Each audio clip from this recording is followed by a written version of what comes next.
This week, I'm a little bit behind on the podcast because we had a really fantastic offsite in Southern California for our company. I want to talk to you about that for a minute. I also became a grandfather this weekend, just today, and that is the most moving, exciting thing that's happened to me in many, many years. I highly recommend it. I will tell you a little bit more about it as time progresses, but that was a pretty exciting couple of days I've just been through. And then I want to talk about the mania and amazing amount of press that's going on in AI and chatbots and HR technology in general relative to the economy. So the reason I want to mention our offsite is we're a fast-growing, medium-sized company, and we have a very, very passionate team of people. And we work remotely from all over the world. We have people in Asia, we have people in Europe, we have people in Southern Europe, Northern Europe, and all over the US. And we spend a lot of time online with each other, but we don't get together that often. So at least once a year or twice a year, we have a big meeting. And every time we have this meeting, I come back thinking we should do this more often. And the point I'm trying to make is, even though hybrid work is ill-defined for most companies, and CEOs generally want to get people back in the office, employees want more flexibility. They want the 4-day work week. They want to work the days and hours and location they're interested in. They don't necessarily want to commute if they don't have to. There needs to be a purpose to come back together. And we're all frustrated by where that is. But what we've learned in our company, and I think most of you have learned, and I've seen this in many of the leadership meetings you've had, is there is absolutely no replacement for being together with people.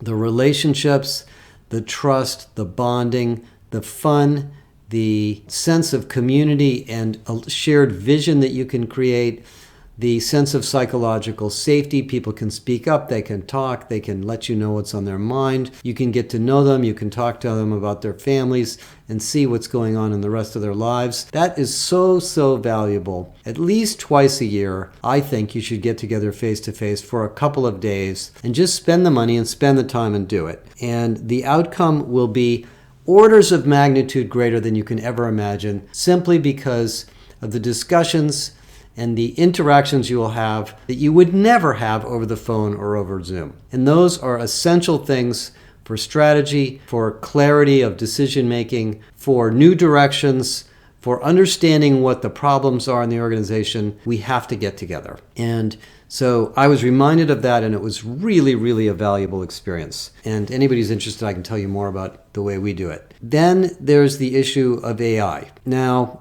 we're probably going to see floods of articles in the New York Times, articles in every magazine about AI entrepreneurs, venture capitalists taking all their money out of crypto and putting it into AI, companies renaming their websites with .ai at the end.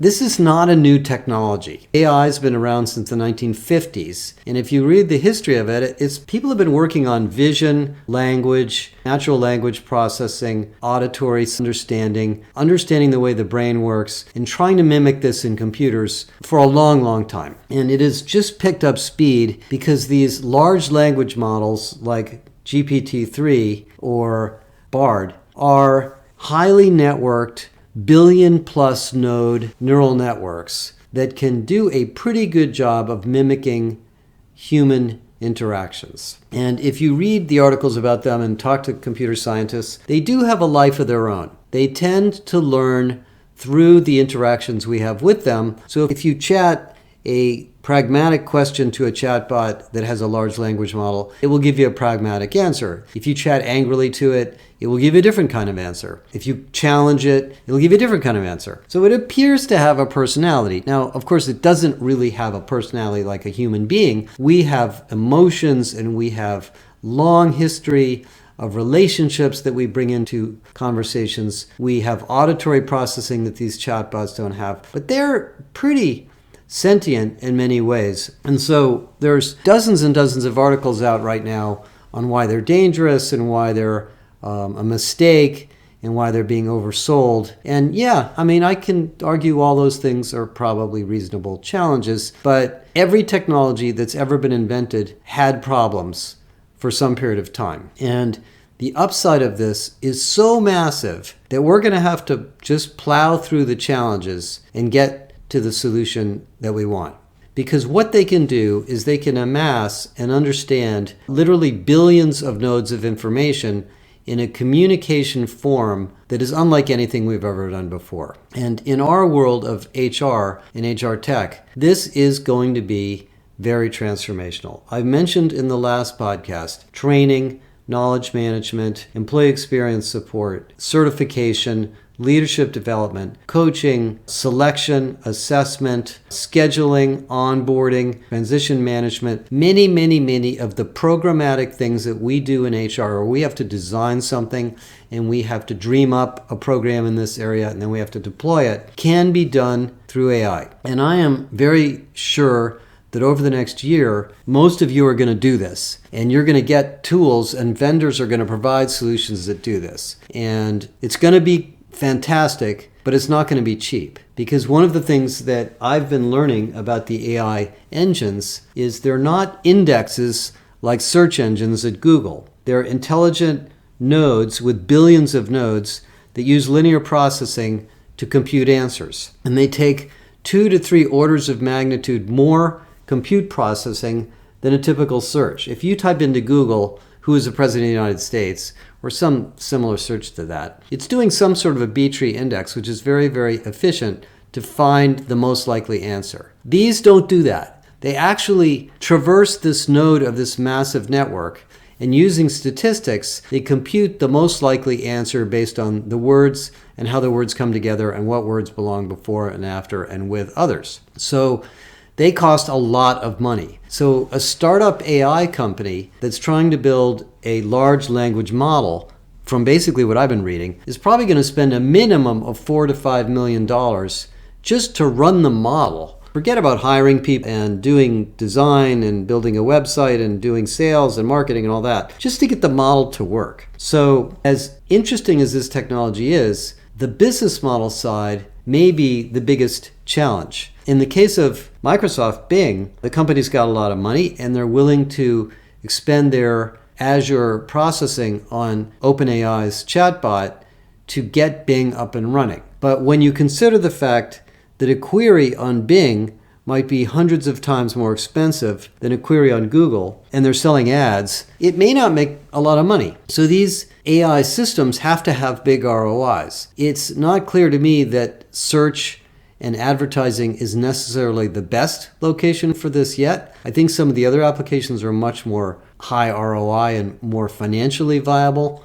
I'll probably be proven wrong. But for example, I was talking to an engineer over the weekend when we were out of town about some of the things that can be done in basic database processing. So let's suppose you go into your financial system and you say, how are the sales of winter jackets this month versus last year at this month? The system goes in, it does the comparison, it determines that they're maybe 30% lower than they were a year ago, and it starts asking questions. Was it the seasonal weather change? Was it the availability of materials? Did we have fewer stores? Did we have more stores? Did we spend more money on marketing? Did we spend less money on marketing? Did we have different colors?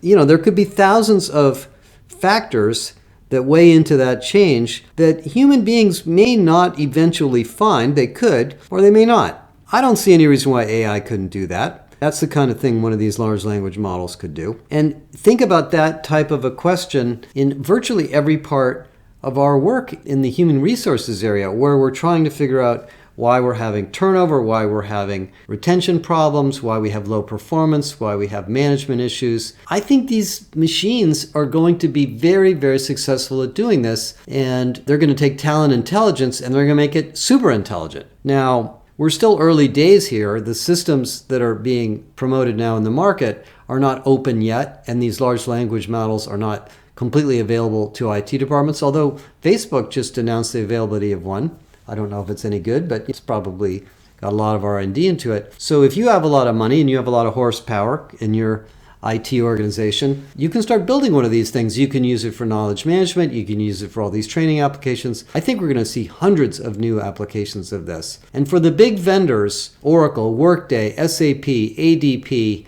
all of the payroll providers, all the HCM providers, including the large learning companies, certainly big companies like Cornerstone, they're going to have to get good at this because this stuff obsoletes a lot of the traditional linear processing that we do in our traversing of technology to implement many of the solutions that we do. So I am not buying all of these gadflies who think that this stuff is going to hurt us. I mean, every piece of technology we've ever invented had the potential to hurt us. And maybe it did a little bit, but the upside of it was massively positive. I do think, by the way, one of the examples that's often given is the self-driving car from Tesla.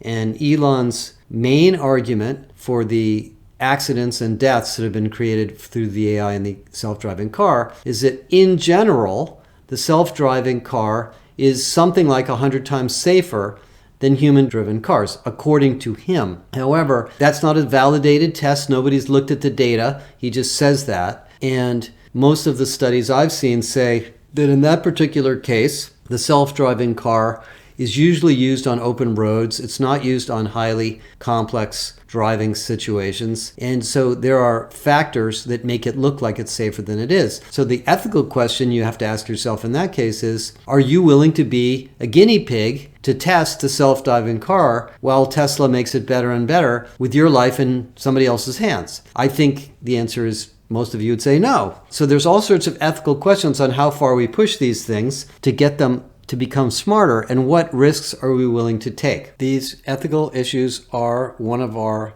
responsibilities in HR because many of the things that we deploy AI for will directly impact job seekers, candidates, employees' pay, promotion, and very important issues. So we have to rely on the vendors who sell us this stuff for testing and validation in anti-bias algorithms on these large language and large data systems. But we've been doing that for a while, and there are now laws entering, certainly New York State and other places, that are requiring vendors to test things that are used for human capital decisions. We could get sued. So I'm not minimizing the potential risk of some of these things, but my gut feel on the technology I've seen, given the guardrails that Microsoft has now put in it. By the way, most of you know Microsoft limited the number of queries you can do in Bing, so you can't get it to go off kilter like it has in the past. You're going to do some amazing things with this stuff. And we're starting to talk to more and more HR tech vendors about this, and we'll talk about a lot more over the next couple of months for sure. So that's a pretty exciting thing. Now, the second thing I want to talk about relative to HR is the economy. And the way I see it, we're in a very confusing time that forces you to think about productivity. And here's why. The job market is incredibly competitive. We have a shortage of labor, shortage of skills, shortage of leadership in virtually every country in the world. Even if the economy slows down significantly, that's not going to go away. It might become a little bit better, but we just don't have enough people. The economic output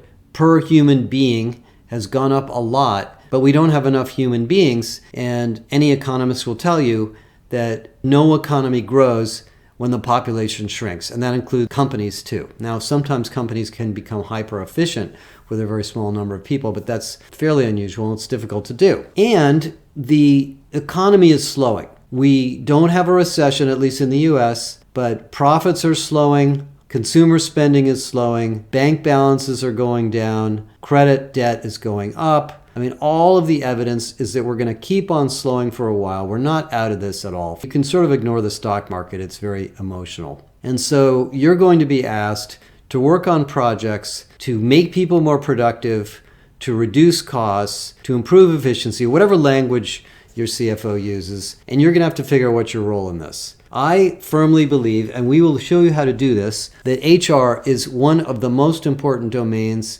in business for making this happen. We know how to make teams productive. We know how to set goals. We know how to train leaders. We know how to do organization design. We know how to reduce bureaucracy, hopefully. At least you should know how to do that. And AI, by the way, will be a big part of this. And as we learned in our org design study, by the way, which is coming out in a super class in the JBA in another couple months or less, so stay tuned for that. You should be taking time to work on productivity projects. You should fork off some of the resources in the HR department. I talked about systemic HR last time. We can talk to you more about how to do that. And you should be looking at sales productivity, supply chain productivity, manufacturing productivity, whatever the part of your company that you think is the most scalable. What can you do to do more with less human effort, with fewer people, fewer costs, fewer expense? And you'll be surprised how much of that is right and centered in the domain of HR.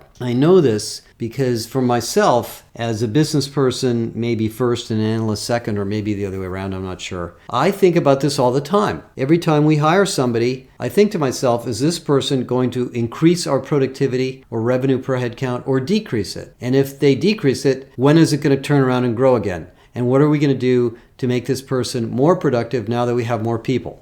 And as you've read in some of my articles the last couple of months, most companies were going the opposite direction. They were hiring more people and becoming less productive step by step as they were layering off more bureaucracy. And this is where the AI is going to fit in. These tools, which are expensive, they cost a lot of computing power. They're not inexpensive systems to build a large language model, but the vendors are going to offer them at a low price to get us hooked, are one of the ways you can improve productivity. You can improve productivity by improving accountability, by making teams smaller, by training leadership to be more focused, by giving people more time and flexibility to improve their skills, by moving people around so they're not stuck in jobs that they're not good at or jobs that you may not need people to be doing anymore. And obviously by skilling people all the time and giving them time to learn from each other, to learn from their mistakes and share things that they've learned in the organization. Technology will be a part of this. Many technology projects do not improve productivity. In fact, a lot of HCM replacements do not improve productivity unless they're part of a transformation. If you read our HR technology definitive guides, you'll see that HR technology projects have to be coupled with organizational transformation and job transformation work also, which is really exciting and interesting and fun. So that is going to be our mantra for the next year. Anyway, that's kind of my comments for this week. It's been a very big week with our offsite and my very beautiful, lovely young grandson, who I won't mention his name yet because my son is still trying to decide. But we've had a very interesting week. Stay tuned on the AI stuff. I'm going to be talking about this at the HR Technology Conference coming up, as well as some other events. And we're doing a lot of work right now on the new HR operating model. I talked about that. More work on internal mobility and the use of talent marketplaces. A whole bunch of projects on the gig workforce, what I call the pixelated workforce, which is now 36% of Americans work in a contingent basis. That is a massive number. And also updating the JBA, our academy, and lots of new things coming out in the global HR capability model. Have a great week, and let's hope this weather gets better soon. Bye, everybody.